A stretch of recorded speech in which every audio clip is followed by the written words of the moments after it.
Hello and welcome to another Looney Tunes review video. If you are new to the channel, make sure you subscribe to follow my journey to review all 1000 classic Looney Tunes shorts and give this video a like as well. So this is a review for Porky's Spring Planting, released in 1938. It's the 208th in the series and it's directed by Frank Tashlin. You can find this on the Porky Pig 101 DVD set, although it's not quite restored there. It has since been restored in high definition, but at the time of this recording, it's not on any physical media yet, and hopefully one day it will be. This one is under copyright, can't show you the full thing here on YouTube, otherwise my video will just get blocked. But in case you haven't seen this one, there really isn't that much to it. You've got Porky planting seeds, creating a wonderful looking garden, which takes up half of the cartoon by the way. But then the chickens nearby take notice, they start to eat the produce, and Porky gets upset and tries to get rid of the chickens towards the end. Nothing too deep, nor does it really need to be anyway. So trivia-wise, this one doesn't really have too much, although the few that are in there are actually rather interesting. So there's 3 pop cultural references. First of all, when you see the dog Streamline, when he does that little cry, that's based off of Stan Laurel of Laurel and Hardy fame,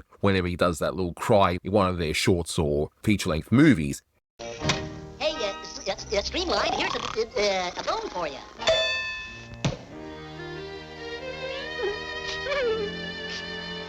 And if you haven't seen a Laurel and Hardy movie, do yourself a favor, stop watching this and go and watch them, okay? They're definitely one of the greatest comedic acts of all time.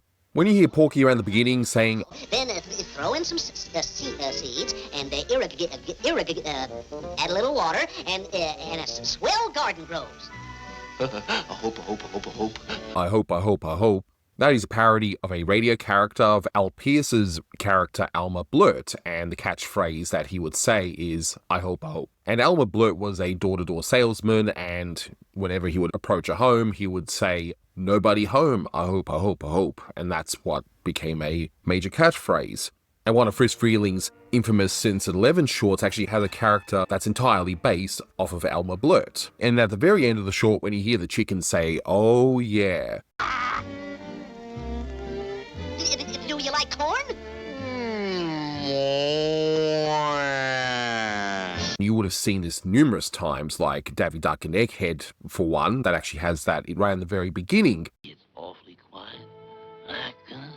I wonder if there are any more hunters out here this morning.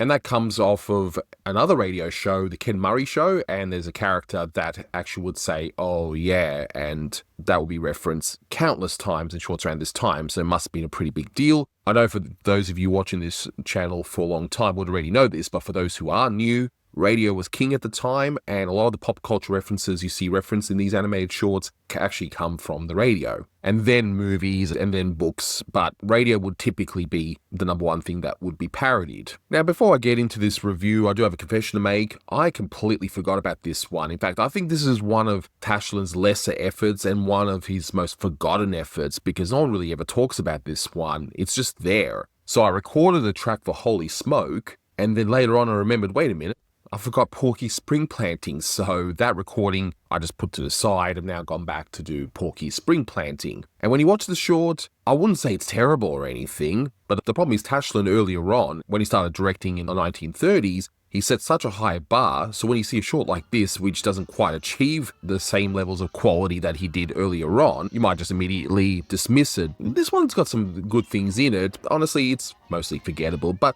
what we're going to do is go through the short from start to finish, and I'll point out some other references, my own observations, and we'll go from there. Starting with an interesting shot of Porky Pig doing the gardening. And look, even in Tashlin's lesser or more forgotten shorts like this one, he's at least doing new things. He's trying different cinematic techniques, even if they don't quite work some of the time. It does look a little weird the way the shot is laid out, but hey, at least it's something different. And I do like how the animator here, I'm not sure who's animated what, because the Tashlin animator is actually very hard to identify a lot of the time. Not impossible, few have been identified, but you will notice that in a lot of the shots you'll see Porky with the eyes drawn like pie eyes. And that reminds me of the way characters used to be drawn in the early 30s. But Tashlin himself has gone on record saying he's heavily influenced by the earlier harmonizing efforts anyway, so I don't know if that's a play on that or not. And this whole sequence in the very beginning, you hear the track, just a simple melody. And it's a nice little track, does its job. So we're following Porky and he's ploughing the field. We've got a tree stump that ends up moving over for Porky for some weird reason. And we've even got Porky making a whole staircase over a hill. You know, and the nice little gags. But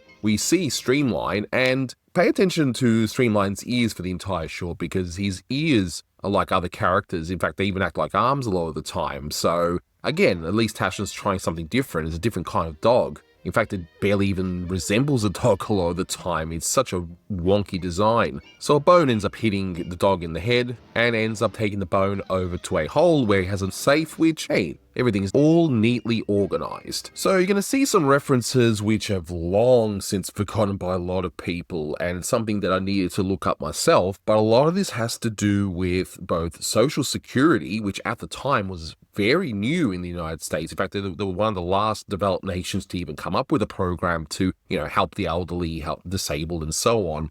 And that was enacted in 1935. But there were other proposals, and a lot of that came from the Great Depression that was going on at the time due to the stock market crash of '29, among other things. And one of them was the Share the Wealth proposal, where there was a senator that proposed this, and a few years later he was actually assassinated for it, so it's kind of dark. But it is definitely an interesting rabbit hole to go down to. So the dog's muttering in his head.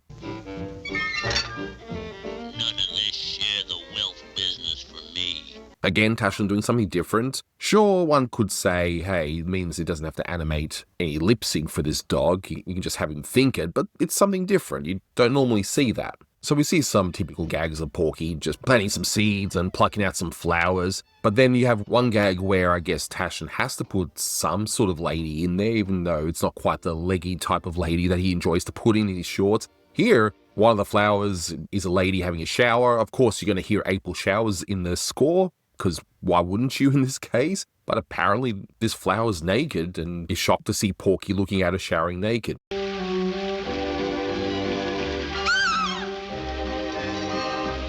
Very weird, but again, I guess Tashlin had to have some sort of lady in this one, right? Now, Streamline looks like he could go back to sleep, but no, Porky calls him over again, and you do hear a line about him getting Social Security, which I already mentioned was a brand new thing at the time. Won't be able to sleep all day when I get my Social Security. But I don't know what the gag's alluding to here. Is it because it's an older dog, and because he's old, he's going to get Social Security and he can sleep all day? Maybe. Or was Social Security such a novel concept to people that when they try and make a joke out of it, because they don't understand Social Security, they don't quite make the joke work? Because we all know what Social Security is supposed to be now. So I don't know. It's very weird. But in any case, it is a reference to Social Security. That much is for certain. So we see the two of them continuing to plant seeds where, again, the dog just looks so weird, but he ends up drilling holes, putting in seeds. And we get a small little joke where you got a whole bunch of different vegetables being planted, but he mixes up seeds in like a cocktail shaker. And of course, it's a combination salad. Ha ha.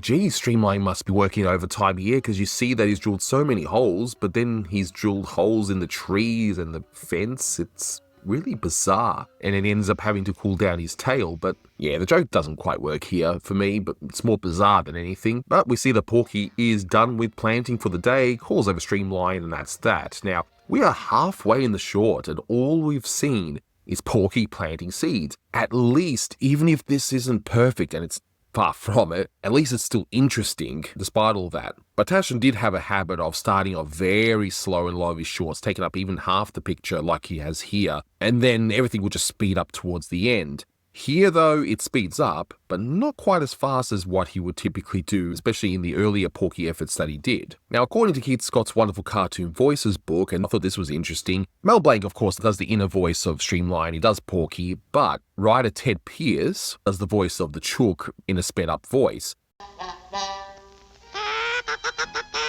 Peas, potatoes, corn, beans, turnips. My. Just look at the delightful garden. Such variety.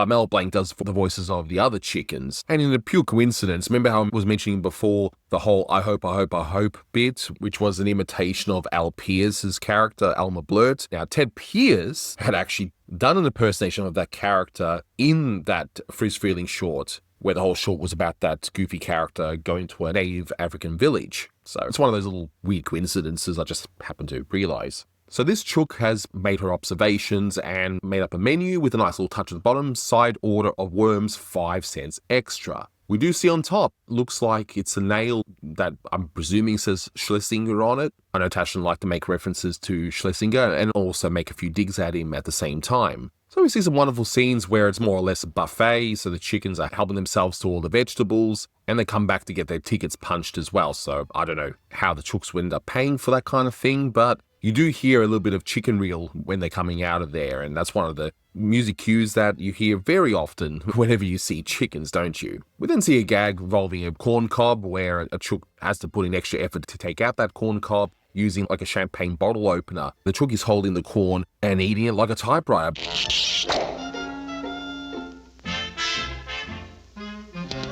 But look at the fingers as the typewriter sound is being made. We see another chook eating carrots, and it's alluded to like it's a chook eating a fish. I guess that's a play on those white fibers that you see in the carrots, but I just shrug and go, whatever. Oh, and I just realized I've been saying chook, and I realize that's probably more of an Aussie thing. When I say chook, I mean chicken, okay? So we say chooks here for chickens, all right? I just want to make that clear, okay? And one other chook even opens up a pea pod like it's a can lid and ends up eating the peas. And we're at 5 minutes and 16 seconds and we see Porky again, and we've only got 2 minutes to go essentially. And the rest of it is just Porky going after the chooks. But when Porky realizes that the chooks are going after his garden, that's a great one to slow-mo. And again, I don't know who animated this particular bit. It's the same animator that does the pie eyes there, but that's just some really wonky designs. It's generally agreed that Tashlin had weaker animators at this particular point, and yet he was somehow able to make all this work. Porky chases the chooks with a broom, and we hear "Let that be a lesson to you" in the background, because it's got to be a musical pun there. And then everything's going backwards as the chooks are being chased out. But I like that touch where the corn cob still remains in the air, and we still hear the typewriter for that brief moment.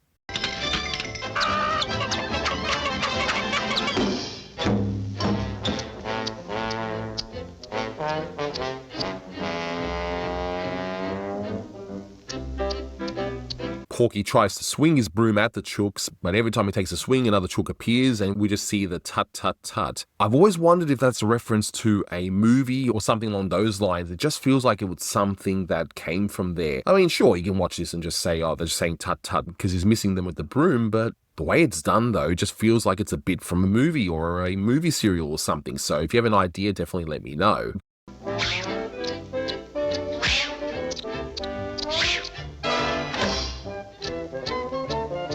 So Porky thinks, why didn't I think of this before? So he ends up making a scarecrow, and it goes about as well as you'd expect with, I'm assuming this is a rooster in this case, as opposed to one of the other chickens. He ends up saying nice materials. So of course this is Mel Blanc talking, and he ends up putting on the clothes and becomes like a sailor character. Porky then rightfully asks the dog, hey, aren't you supposed to be a watchdog? And we get a beautiful dad joke. Sure, I'm a watchdog. I'm full of ticks.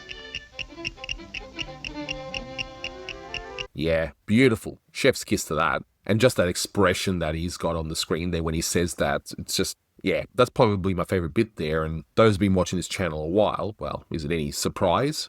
But the next bit's got a wonderful bit of layout where Streamline goes up to the rooster, there's a fight. Then initially, as the dog's brought back, you think he might have won, but we all know that's not the case. But just the way it's done, and it turns out that it's this rooster that's actually won against this dog is fantastic. And we sort of end on a rather ho-hum kind of way, although the ending of this where we see the whole "oh yeah," that most likely would have got a much bigger laugh at the time because it was playing up on the pop culture side of things. But we got Porky looking annoyed, looking all defeated, saying, okay, I'll make you another garden so you guys can have whatever you want. He points out all these vegetables, which they don't really want, which is kind of weird because a few of them were eating carrots before and a few of them were eating spinach, but anyway. But this scene looks like a bit of cost cutting, at least on Tashlin's part, or at least just to finish things off to get it out the door.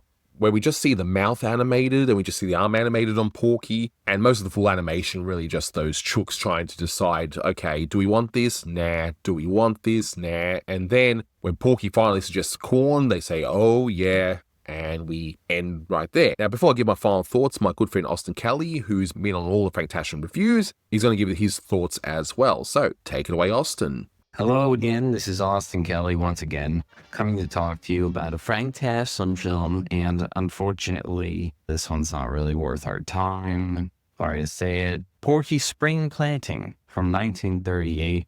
I mean, what just happened? This is absolutely, I think, one of the strangest Warner cartoons, not just of its time, but maybe ever. It just doesn't make sense that it's got Frank Tashlin's name on it. I mean, there are a couple shots with the interesting perspectives and the sort of things that Tashlin would do, but it's really not at all how you would say Tashlin-esque. I mean, in any way beyond that, it's just a very strange film. It's almost like Tashlin was bored. I know famously he sort of always had his head in a different place, but that never stopped him from doing great work wherever he was at. Now, this is from 38. It's from the end of his first tenure as director. So maybe he knew he was on his way out and he put his energy towards other things, because also in 1938, he put out Cracked Ice, which, so far as I'm concerned, is one of his greatest ever, and so much wonderful stuff about it. But Porky Spring Planting is totally lacking in all that. The first half is